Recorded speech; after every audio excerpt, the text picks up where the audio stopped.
Mga nalamon na ng sistema dyan o mga fan ng K-drama, anong gagawin nyo kung isang araw makasakay nyo sa jeep ang ka-look-alike ni Song Joong Ki?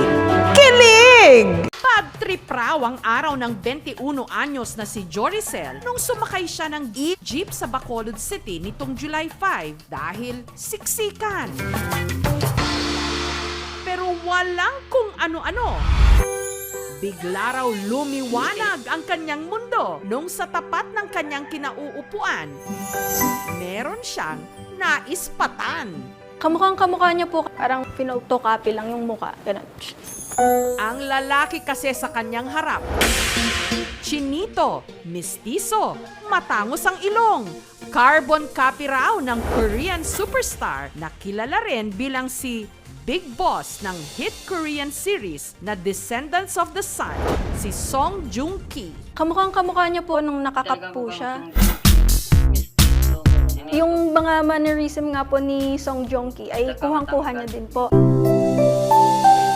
mo pangarap ko, nakakang Song Joong Ki. Kinilig din po ako ng slight kasi po nakita ko siya sa harap ko at yung You are my everything 별처럼 쏟아지는 운명에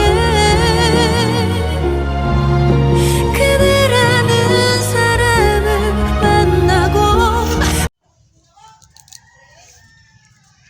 Yung galak ko at binata, kasi hinintay kong babae. Yung pinagkapalan ako ng isang Chinese, pero half Chinese talaga ako. Kay nagtutugtog sa akin.